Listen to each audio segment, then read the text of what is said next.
രാജ്യത്തെ ഏറ്റവും വലിയ ക്ലാഷ് റിലീസായ വാർ 2 കൂലി ഫൈറ്റിന് ദിവസങ്ങൾ ബാക്കി നിൽക്കെ അഡ്വാൻസ് ബുക്കിംഗിലൂടെ മറുപടി നൽകുകയായിരുന്നു ലോകേഷ്. ഇന്ത്യയിലെ വിവിധ ഇൻഡസ്ട്രികളിൽ നിന്നുമായി വൻകിട താരങ്ങളെ അണിനിരത്തിയൊരുക്കുന്ന ചിത്രത്തിന് ആരാധകരെ ഊറ്റം കൊള്ളിക്കാൻ വേണ്ടതൊക്കെ അയാൾ കരുതിയിരിക്കുമെന്നത് തീർച്ചയാണ്. വിസില് പറക്കട്ടുമേ എന്ന് അനിരുദ്ധ് മുൻകൂട്ടി ചിട്ടപ്പെടുത്തിയതും അതേ ആവേശപ്പുറത്തായിരിക്കണം.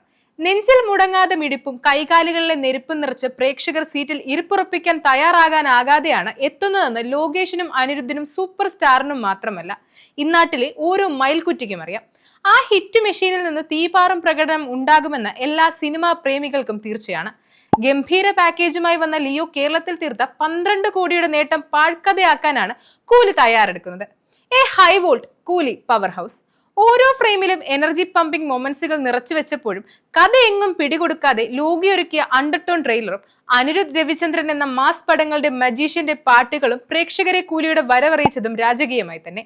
എല്ലാ മാന്ത്രികതയും ആവാഹിച്ച് കൗണ്ട് ഡൗണിന്റെ അവസാന നാളായ ഓഗസ്റ്റ് 8 പറഞ്ഞതിൽ അണുവിട തെറ്റാതെ രാവിലെ 10:30 തന്നെ കൂലി ബുക്കിംഗ് ഓപ്പൺ ആക്കി. ബുക്കിംഗ് തുടങ്ങി മണിക്കൂറിൽ 50,000 എന്ന കണക്കിൽ ആരാധകരെ പോലും വിറപ്പിച്ച് രാജ്യമൊട്ടുക്ക് ടിക്കറ്റുകൾ വിറ്റഴിക്കപ്പെട്ടു. കോളിവുഡിൽ എതിരാളികൾ ഇല്ലാതിരുന്ന കബാലിയുടെയും ലിയോയുടെയും റെക്കോർഡുകൾ ഒരു നിമിഷം ഭയം തൊട്ടു മുന്നിൽ കണ്ടു. സർവ്വ റെക്കോർഡുകളെ നിഷ്പ്രയാസം നിഷ്പ്രഭമാക്കുന്ന വെല്ലുവിളിയാണ് അവിടെ മുഴങ്ങിയത്. സ്വന്തം മണ്ണായ തമിഴ്നാട്ടിനേക്കാൾ വർണ്ണാഭമായ കാത്തിരിപ്പാണ് ഇങ്ങ് കേരളത്തിൽ. തമിഴ് സിനിമകളുടെ വിളനിലമായ ചെന്നൈയുടെ ബുക്കിംഗ് കളക്ഷനുകളെക്കാൾ എത്രയോ മുകളിലാണ് കൊച്ചിയിൽ നിന്നും മാത്രം ആദ്യ ദിനം കൂലി സ്വന്തമാക്കിയത്. ഇനി ആ മാജിക്കിനായുള്ള കാത്തിരിപ്പിന്റെ മണിക്കൂറുകളാണ്. ഇതിഹാസപുത്രനായ ലോകേഷ് കനകരാജിന്റെയും കൂട്ടരുടെയും അഴിഞ്ഞാട്ടത്തിനായി കേരള മണ്ണ് തയ്യാറായി കഴിഞ്ഞു. അപ്പോൾ വിസില് പറക്കട്ടുമേ.